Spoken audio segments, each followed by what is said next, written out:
tema da nossa reflexão hoje é a paternidade. Já antecipo que é um tema que, e o modo como falarei, mexe conosco. Mexe. Então, gostaria que tivessem clareza de que na homilia eu não mando recado para ninguém, porque o lugar da homilia não é isto. A homilia é falar a verdade, a palavra de Deus, e por isso eu não estou dizendo para uma pessoa em particular, estou dizendo para uma comunidade, e esta comunidade, então, reflete sobre aquilo que o Espírito Santo propõe. E o tema da paternidade é um tema, no Brasil, muito delicado, porque a paternidade no Brasil, ela é muito mal vista. Mas isso que nós vamos falar no decorrer da nossa homilia. Ocorre que o eclipse da paternidade na cultura ocidental está ligada intimamente ao eclipse de Deus. Atenção, não é que Deus se esconde. É a cultura atual que esconde Deus, ou que quer deixá-lo de lado. À medida que deixamos Deus de lado, então os caminhos que são próprios de Deus para nós homens e para a nossa salvação, eles imediatamente também são obstruídos ou obscurecidos. Nós não conseguimos ver com clareza, porque só conseguimos ver com clareza quando olhamos para Deus. O contrário, nós nos perdemos. Quem é a autora desse pensamento? É uma mulher chamada Mary Erbestad. Ela vai dizer, nas suas pesquisas de antropologia, que o eclipse da paternidade está imediatamente ligado ao eclipse de Deus. Isso vai tomando um corpo dentro do nosso contexto cultural que chega às raias do inimaginável. E aqui repreendo, ou retomo, uma entrevista que eu li 2 semanas atrás, no Jornal da Suíça, em que uma mulher de 55 anos chegou a uma clínica dizendo que queria morrer. Todo o discurso da eutanásia, ou seja, que as pessoas querem tirar a própria vida porque não encontram nela, por um motivo grave, uma doença, uma coisa, então eles preferem morrer. Muito bem. A eutanásia, ela não existe nenhuma justificativa moral para a eutanásia, nenhuma. Você pode entender que a pessoa, um tetraplégico que tem uma dificuldade de viver, vive com dificuldades, todo mundo entende isso, mas tirar a vida dessa pessoa, ou permitir a esta pessoa que tire a própria vida, é um disparate total. Só que esta mulher, com 55 anos, a desculpa dela foi a coisa assim, mais horripilante que eu já vi na minha vida. Ela disse: eu já vivi tudo o que eu tinha para viver. Não vou construir mais nada, portanto, é melhor que eu morra. É a perda total do sentido da vida. É a perda total do sentido da existência. É a perda total da figura de Deus como aquele que nos dá a vida e que nos dá uma missão que nós somos chamados a cumprir, e que Deus é o Senhor da nossa vida. Vai chegar o dia que Ele nos chamará e nós iremos para o destino que nós trabalhamos para isso. Portanto, é de se assustar perceber que numa sociedade em que se perdeu a capacidade de ver Deus como Pai, se perde também a capacidade de perceber o dom da vida. Alguém agora poderá levantar e dizer: Padre, mas na primeira leitura, Elias pediu a Deus a morte. E ele vai dizer: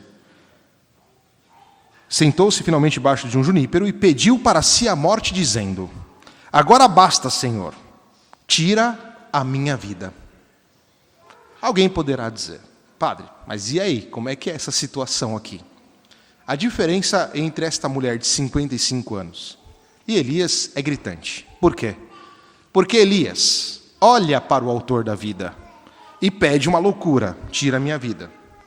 Ou seja, mas ele tem a clareza de que Deus é o Senhor da sua vida. E ele não atentou contra a própria vida. Ao contrário, ele vai diante de Deus, vendo a sua dificuldade em cumprir a missão, e pede ao Senhor que tire a vida dele. Mas nós vamos perceber que Deus, Pai providente, ajuda-o na missão, dá a ele o pão, dá a ele a força necessária para que ele possa caminhar e cumprir a sua missão. Numa sociedade, quando não tem Deus, então as pessoas caem no desespero e por si mesma querem tirar a própria vida. Por si mesma pensam que podem resolver os problemas do mundo a partir de um ato egoísta de suicídio ou de eutanásia. E isto aqui é o desespero de uma sociedade que perdeu Deus como Pai. E da primeira leitura de hoje, nós podemos perceber quais são as características de uma paternidade, ou melhor, da paternidade divina. A primeira característica é que tudo aquilo que existe, criado por Deus, foi dado para nós como providência. Então nós temos um Deus que nos dá o dom da vida, mas dá com o dom da vida todo o necessário para que possamos vivê-la e alcançar o fim ao qual nós somos chamados, o fim ao qual nós somos propostos. Padre, mas e as situações que vemos no mundo, para lá e para cá, em geral não, certamente, todas as situações adversas, elas são situações que, em geral, não, elas sempre partem do pecado do homem. Situação, por exemplo, de fome no mundo é muitas vezes causada por um egoísmo, por uma situação que o homem interveio, porque dentro da criação, dentro daquilo que o Senhor nos deu, nós temos tudo para nós, absolutamente tudo. Então nós temos a paternidade, é aquela capaz de criar, mas que não abandona a sua criação. Ao contrário, está sempre de maneira surpreendente, e aqui o surpreendente podemos dizer providente. A providência de Deus nos alcança. Quando é que nós nos desesperamos? Quando nós não conseguimos mais compreender que aquilo que nas nossas circunstâncias acontecem, no fundo são providências de Deus. E como filhos rebeldes, muitas vezes nós não queremos aceitar o fato de que o Senhor nos ajuda, o Senhor está conosco. É o Senhor quem nos dá o pão para que nós possamos caminhar e cumprir a missão ao qual nós somos chamados. Ele não nos abandona. E é difícil pensar nisso, sobretudo numa cultura como a nossa brasileira, em que a maioria, ou uma grande parte dos pais abandonam seus filhos. Nós somos o país no mundo em que existe o maior número de crianças sem o nome do pai na certidão de nascimento. Isso é muito grave. Como falar de Deus numa situação dessa? Ou melhor, como falar de Deus Pai numa situação dessa?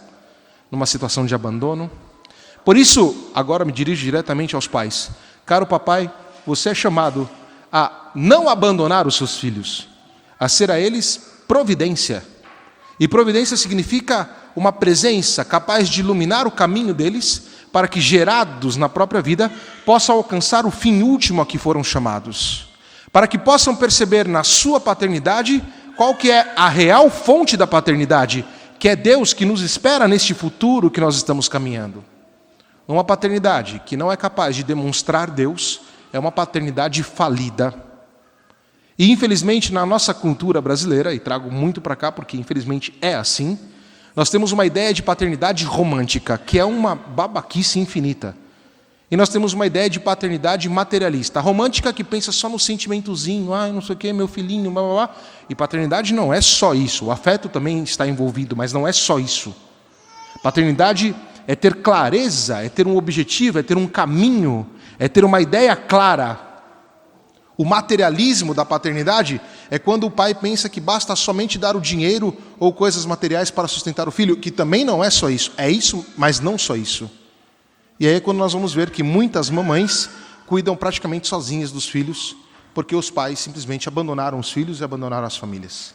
E nós, como cristãos, somos chamados a dar uma resposta dentro desse contexto. E demonstrar o quanto a paternidade ela é importante e tem uma fonte, que é o próprio Deus, que não nos abandona. Salmo 27. Mesmo que meu pai e minha mãe me abandone, Deus não me abandonará.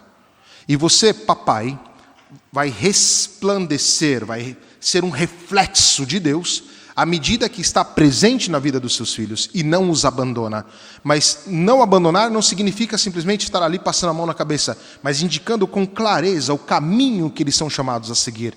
Porque a sua paternidade reflete aquela paternidade futura de Deus que não quer a nossa morte, mas que virá uma segunda vez e nos resgatará para que possamos viver a vida eterna. E já hoje, neste agora, o próprio Deus também providencialmente se dá a cada um de nós. E nós cristãos poderíamos nos gabar disso de maneira incrível. Por quê? Porque o próprio Deus Pai manda o seu Filho para nós. E no seu Filho, nós nos tornamos filhos dele. Portanto, a nossa filiação é uma filiação que depende de uma paternidade divina. E aí nós vamos entender o Evangelho. Jesus Cristo vai falar que aqueles que vêm até ele vêm atraídos pelo Pai. Explicando esta passagem é muito simples. Quando nós conseguimos viver dentro do nosso contexto da criação, ou seja, entendemos que existe uma criatura divina, entendemos que tudo o que acontece é uma providência divina, e aqui não precisa ser católico para isso, qualquer religião. Tem uma providência divina, as coisas foram criadas por Deus. Quando Jesus Cristo se apresenta, nós compreendemos que Ele é o Filho de Deus. Portanto, é o Pai. Se nós vivemos em sintonia com o Pai, imediatamente nós compreendemos a revelação do Senhor. Compreendemos Jesus Cristo. Os fariseus não conseguiam entender isso, porque tinham um coração duro, porque achavam que eles eram deuses. Não eram capazes de compreender a profundidade da providência divina na sua máxima providência, que é Cristo, que se apresenta e que aparece diante deles, e atenção, que indica o caminho a seguir. E o mais legal, e o mais profundo, e o mais bonito, é que o Filho se faz comida para nós, ou seja, se faz providência para nós.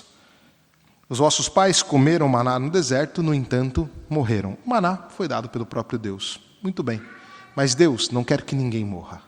E, portanto, eu sou o pão vivo do céu. Quem comer deste pão viverá eternamente. É quase que dizer, eu sou a providência vinda do céu. Portanto, um cristão entende a sua filiação em Cristo a partir desta relação com o Pai eterno. E por isso vive da Eucaristia.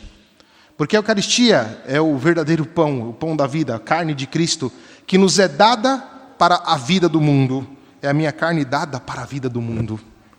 E esta carne dada para a vida do mundo é o que nós cristãos somos chamados a testemunhar com a nossa presença, para que o mundo deixe de lado esse eclipse de Deus e passe a considerar o fato que Deus Pai, misericordioso, providente e criador, está sempre conosco e não nos quer no desespero, não nos quer na morte, mas nos quer na vida.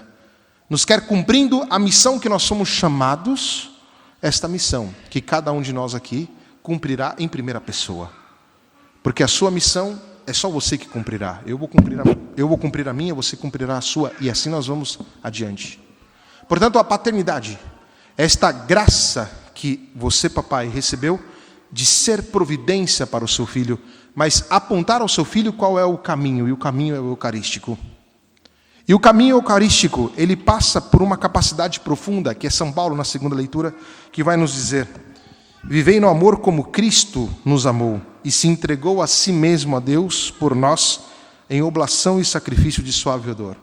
Uma paternidade significa uma entrega total de si. Ou seja, um doar-se para que o outro possa compreender que o caminho que vamos em direção é o caminho de Deus Pai.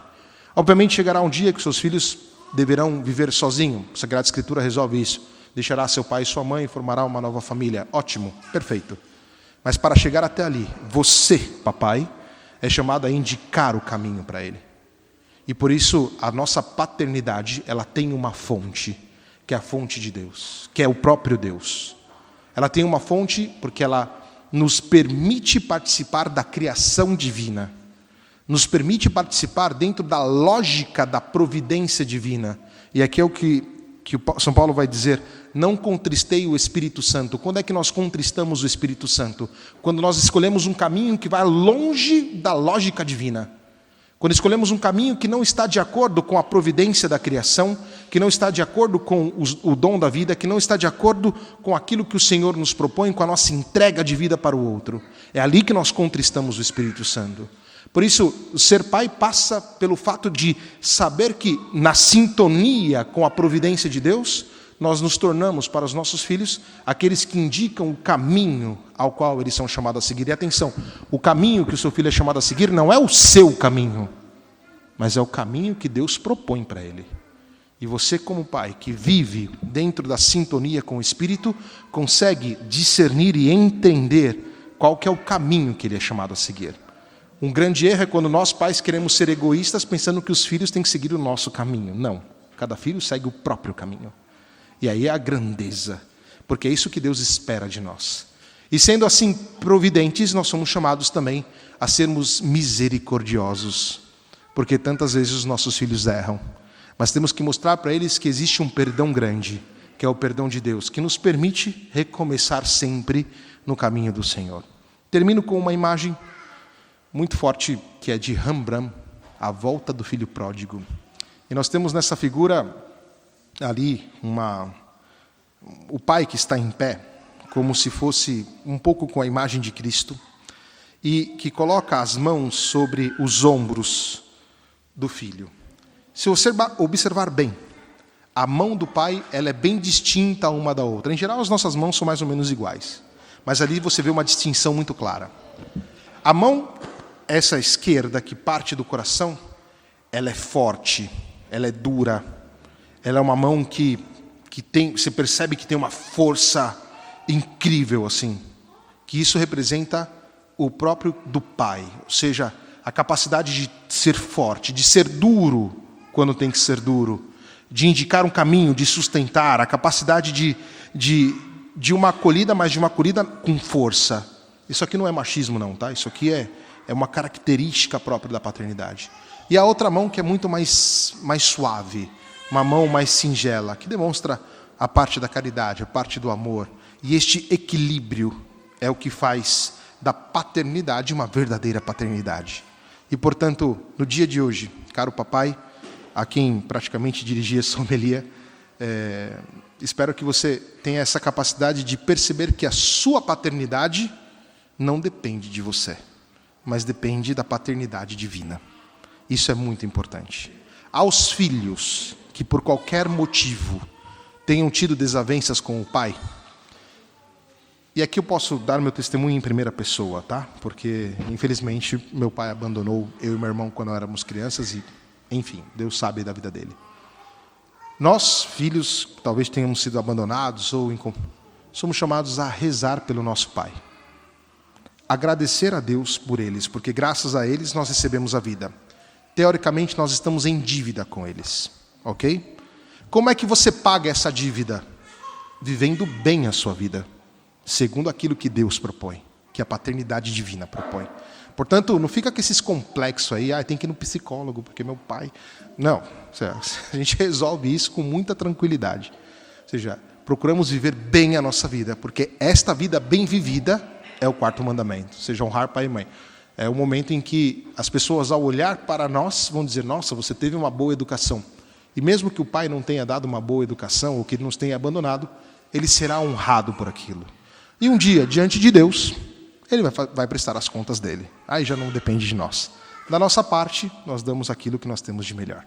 Que Maria Santíssima nos ajude, que São José interceda por cada papai aqui hoje. Que assim seja. Amém.